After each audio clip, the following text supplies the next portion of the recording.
Shri Mukul Balakrishna Vasnik, this is his maiden speech. Thank you ma'am कि जो आपने इस महत्वपूर्ण विषय पर मुझे बोलने का मौका दिया। पहले के कुछ वक्ताओं को मैंने सुना, सत्ता दल से 2 वक्ताओं ने अपने विचार यहाँ पर रखे। संविधान के प्रति उन्होंने अपने बयान में आस्था जाहिर की, जिसकी वजह से मुझे बेहद खुशी हुई। लेकिन जिस तरह से उन्होंने अपनी बातें यहाँ पर रखी, उससे मुझे कुछ परेशानी भी होती है। भारत के संविधान के निर्माण में जो आज सत्ता दल में बैठे हैं, उनका दूर दूर तक के कोई संबंध नहीं था। भारत के स्वाधीनता के संग्राम में जो आज सत्ता दल में बैठे हैं, उनका दूर दूर तक के कोई संबंध नहीं था। लेकिन आज जिस तरह से वो यहाँ पर अपनी बात कर रहे हैं, ऐसा लगता है कि संविधान भी उन्होंने ही बनाया, भारत की आज़ादी भी उन्होंने ही हासिल करी। मुझे खुशी हुई कि डॉक्टर बाबा साहब अंबेडकर के लिए कुछ अच्छे बोल उन्होंने यहाँ पर किए हैं। मुझे इस बात की भी खुशी हुई कि सरदार पटेल का नाम भी यहाँ पर बड़े सम्मानजनक तरीके से सत्ता दल के साथियों ने यहाँ पर लेने का काम किया। लेकिन मुझे इस बात की हैरत हुई कि देश के प्रथम प्रधानमंत्री जवाहरलाल नेहरू के संदर्भ में जब उन्होंने अपनी बात कही, चाहे वो निर्मला सीतारमण जी हो, चाहे जिस ढंग से हरदीप पुरी जी ने अपनी बात कही, उससे मुझे इस बात की हैरत हुई कि नेहरू जी के बारे में इतनी घृणा और इतने द्वेष भरे विचार सत्ता दल में क्यों इस तरह से नजर आते हैं। क्या जवाहरलाल नेहरू ने बहुत बड़ा अपराध किया था कि स्वाधीनता के संग्राम में उन्होंने 9 साल से अधिक का समय भारत की जेलों में काटा? क्या जवाहरलाल नेहरू का यह अपराध था कि 1929 को लाहौर में रावी के तट पर उन्होंने रात के अंधेरे में भारत का ध्वज वहां पे लहराया और इस बात का ऐलान किया कि अब हम पूर्ण स्वराज के लिए तैयार है, अब हमारा संघर्ष पूर्ण स्वराज हासिल किए बगैर रुकेगा नहीं। क्या जवाहरलाल नेहरू का यह अपराध था कि यही बगल में सेंट्रल हॉल में उन्होंने 13 दिसंबर 1946 का संविधान सभा में ऑब्जेक्टिव्स का रेजोल्यूशन रखा? क्या जवाहरलाल नेहरू का यह अपराध था क्या कि भारत के निर्माण में, एक आधुनिक भारत के निर्माण में उन्होंने नींव रखी? मैं समझता हूं ये सारा द्वेष, ये सारी नफरत जवाहरलाल नेहरू जी के प्रति वो इसलिए है क्योंकि जब भारत का विभाजन हुआ, इस्लाम के नाम पर जब पाकिस्तान बना, तो हिंदुस्तान में भी कोई हिंदू पाकिस्तान निर्माण करने के पक्षधर थे, जिसके खिलाफ में जवाहरलाल नेहरू ने अपनी पूरी ताकत झोंक दिया। क्या ये कभी हिंदुस्तान भूल सकता है? क्या कभी हिंदुस्तान ये भूल सकता है कि विभाजन के दिनों में 5 लाख से अधिक लोगों की मौत हुई, 60 लाख से अधिक लोग विस्थापित हुए, लेकिन वहां पर देश के प्रधानमंत्री प्रथम अपने तमाम साथियों के साथ, सरदार पटेल, मौलाना आजाद, राजेंद्र प्रसाद, इन तमाम साथियों के साथ भारत में शांति बनाने का काम कर रहे थे। 500 से अधिक प्रिंसली स्टेट्स थे, उनको भारत के साथ जोड़ना था। कश्मीर के क्या हालात थे? यहां पर हरदीप पुरी जी जिस तरह से बात कर रहे, ऐसा लगता है इतिहास से इनका कोई सरोकार नहीं रहा। कश्मीर के हालत चिंताजनक हो गए थे और ऐसे हालात में जवाहरलाल नेहरू और देश की पहली सरकार ने जो फैसले किए, मैं समझता हूं कि बड़े सम्मान से हमने उनकी यहां पर याद करने की आवश्यकता है। लेकिन सत्ता दल से कोई बहुत ज्यादा उम्मीद करना मैं नहीं समझता हूं कि मुनासिब होगा। संविधान सभा में 299 सदस्य थे, 70 रजवाड़ों के और 208 ये कांग्रेस पार्टी के। बचे 21 सदस्य या अन्य दूसरे दलों के थे, जिसमें सीपीआई भी था और जिसमें शेड्यूल कास्ट फेडरेशन भी था। शेड्यूल कास्ट फेडरेशन से डॉक्टर बाबा साहब अंबेडकर संविधान सभा में आए थे और संविधान सभा में आने के बाद कांग्रेस पार्टी का संविधान सभा में पूर्ण बहुमत रहने के बाद स्वाधीनता के आंदोलन का नेतृत्व करने के बाद जिस तरह की स्थिति थी, उस समय संविधान सभा ने यह फैसला किया कि हम बहुमत और अल्पमत देखेंगे नहीं, हम ये देखेंगे कि किसमें क्या काबिलियत है और हिंदुस्तान के निर्माण में हम उनका पूरा का पूरा उपयोग करेंगे। जब 29 अगस्त 1947 को मसौदा समिति की घोषणा हुई, तो वहां पर डॉक्टर बाबा साहब अंबेडकर शेड्यूल कास्ट फेडरेशन के एकमात्र सदस्य वहां पर उस समिति के अध्यक्ष करके चुने जाते हैं। बाबा साहब अंबेडकर जब 25 नवंबर 1939 को संविधान सभा में हुए संविधान पर जो बहस चली थी, उसका जवाब देते हुए कहते कि संविधान सभा में आने के पीछे मेरा बड़ा मर्यादित उद्देश्य था, और वो उद्देश्य था कि अनुसूचित जातियों के व्यक्तियों के अधिकारों की मैं रक्षा करूं। मुझे तब आश्चर्य हुआ जब मसौदा समिति पर मुझे सदस्य करके चुना गया, और मुझे तब और भी आश्चर्य हुआ जब मसौदा समिति का मुझे अध्यक्ष चुना गया। बाबा साहब अंबेडकर के ये बोल है।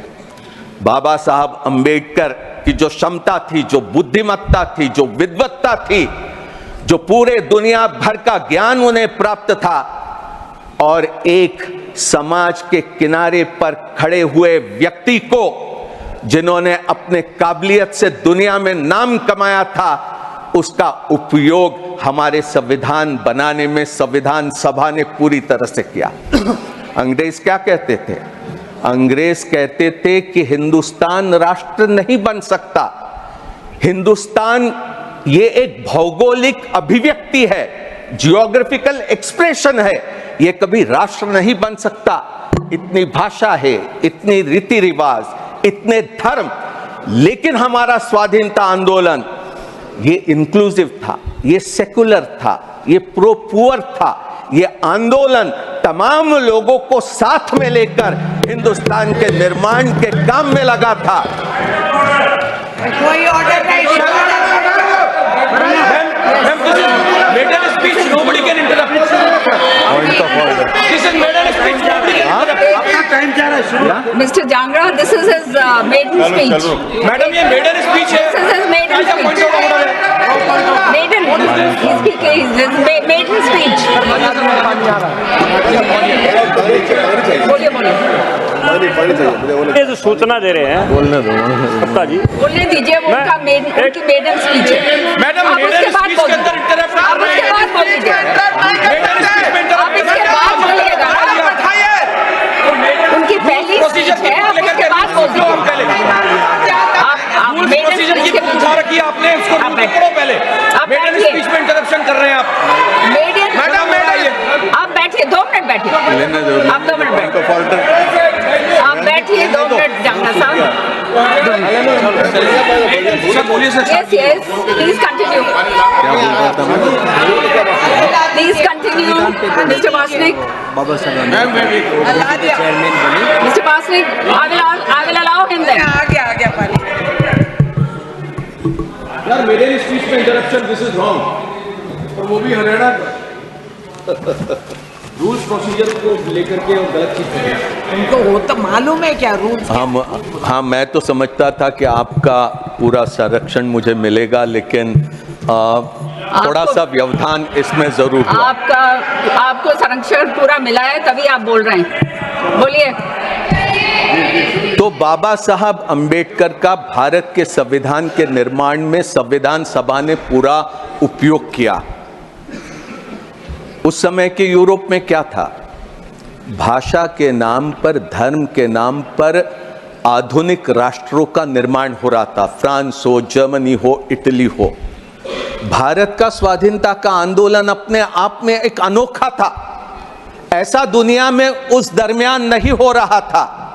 हमारे स्वाधीनता संग्राम के नेताओं ने यह तय किया कि भारत अगर गुलामी से मुक्त करना है तो ये किसी एक धर्म के लोगों के लिए नहीं रहेगा, ये तमाम लोगों के लिए रहेगा। ये समाज में उन लोगों के लिए भी रहेगा जो समाज में आज अस्पृश्य करके जाने जाते हैं और छुआछूत के शिकार होते हैं। ऐसे लोगों के लिए भी हिंदुस्तान आजाद बनेगा। महिलाओं के लिए यहां निर्मला सीतारमण जी बहुत बातें करके चले गई। निर्मला सीतारमण जी ने महिलाओं के बारे में one minute. This is his maiden speech. Please allow him to speak. Please. बैठ जाओ, कोई पता नहीं है, खड़े हो जाओ। Carry on, Mr. Vasnik. Nirmala Sitharaman ji ने महिलाओं के बारे में बहुत सी बातें यहां पर कही कि किस तरह के कानून यहां पर सत्ता दल ने पिछले दिनों में लाए। बहुत अच्छी बात है, महिलाओं के लिए आरक्षण मिले, ये तो हमारा भी यही ख्याल रहा है। इस पर हमने भी काम किया है। अगर आप करेंगे तो हम पूरी तरह आपके साथ रहेंगे, इसमें कोई दो राय नहीं हो सकती। लेकिन भारतीय जनता पार्टी का आज तक के कोई महिला का नेतृत्व हमने देखा है क्या? राष्ट्रीय स्तर पर आज तक के हमने नहीं देखा कि कोई भारतीय जनता पार्टी की महिला भारतीय जनता पार्टी की अध्यक्ष बनी हो। राष्ट्रीय स्वयंसेवक संघ जो जहां से इनकी पूरी वैचारिक धरोहर है, राष्ट्रीय स्वयंसेवक संघ में जिसके अभी अगले साल 100 साल पूरे हो गए, क्या आपने राष्ट्रीय स्वयंसेवक संघ का कोई सरसंघ चालक महिला को देखा है क्या? आज तक नहीं। कॉन्स्टिट्यूशन पे बोलिए, please speak on the subject. Madam, I have the right to say if anybody is going to attack the Congress party and if they are going to think that we are not going to rebut, then that is absolutely wrong.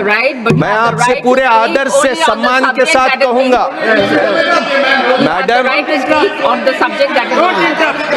Madam, मैं पूरे आदर और सम्मान के साथ कहूंगा कि अगर कांग्रेस का नाम जब लिया गया तब उन्हें रोक देते, मैं भी चुप रहता। मैंने अपने वाणी पर इनका नाम नहीं आने दिया होता। राष्ट्रीय स्वयंसेवक संघ के अगले वर्ष 100 साल हो गए। पुरुषों के अलावा महिला वहां पर सदस्य नहीं बन सकती। स्वयंसेवक सिर्फ पुरुष ही है। राष्ट्रीय स्वयंसेवक संघ में राष्ट्र सेविका करके एक अलग उनका एक संस्था है। ये इसमें कॉन्स्टिट्यूशन का कोई महिलाओं के बारे में मैं नहीं समझता हूं। कांग्रेस पार्टी में एनी बेसेंट से लेकर तो सरोजनी नायडू से लेकर वो तमाम अध्यक्ष हमने स्वाधीनता से पहले देखा और उसके बाद भी।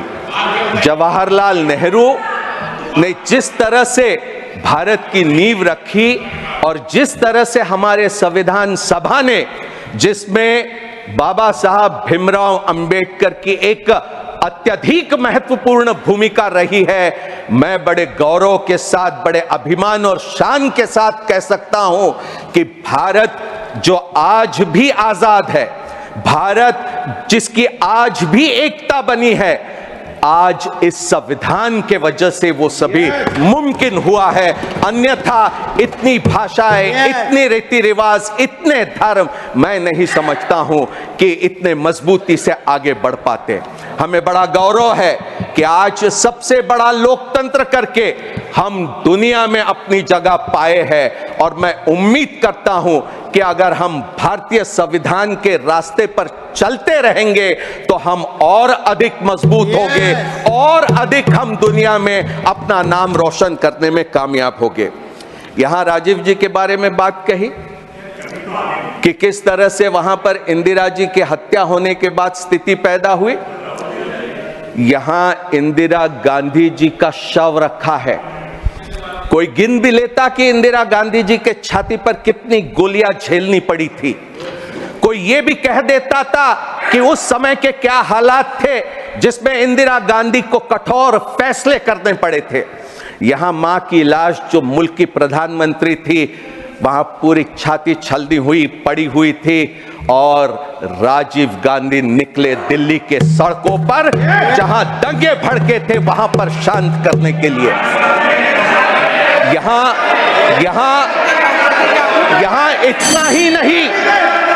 इतना ही नहीं, निर्मला जी ने यहां पर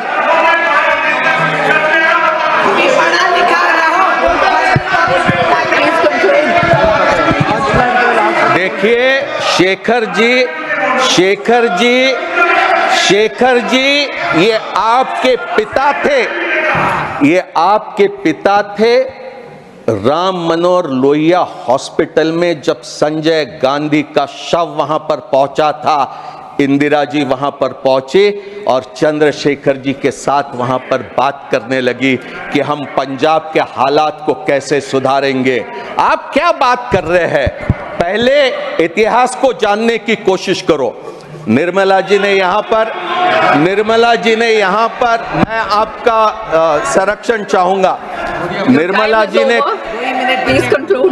जी ने यहाँ पर कॉन्स्टिट्यूशन फर्स्ट अमेंडमेंट को लेकर बात कही। पहला जो अमेंडमेंट लाया गया, जवाहरलाल नेहरू प्रधानमंत्री थे, निश्चित उनकी जिम्मेदारी थी।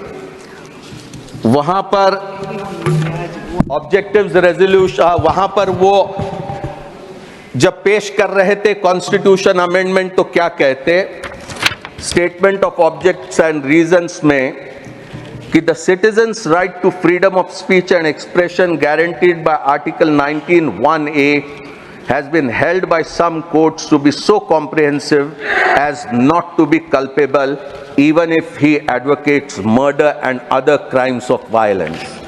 In other countries with written constitutions, freedom of speech and of press is not regarded as debarring from punishment or preventing abuse of this freedom. आगे में वो पूरा इसका विस्तार से वहां पर ऑब्जेक्ट्स रखते हैं। Please conclude, your time is over. Doctor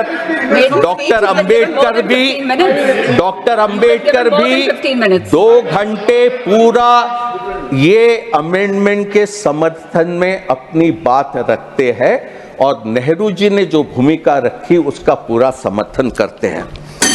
हमने 15(4) लाया 51 में, हमने 2006 में 15(5) लाया, जिसके जरिए दलित, आदिवासी और पिछड़े समाज के लोगों को private and public educational institutions में हमने आरक्षण दिया है। आगे हमारा प्रयास रहेगा कि हम 50% आरक्षण की जो मर्यादा सुप्रीम कोर्ट ने दलित, आदिवासी, पिछड़ों पर रखी है, उसको अलग करके और अधिक सुविधा हम इन वर्गों को उपलब्ध करा देंगे।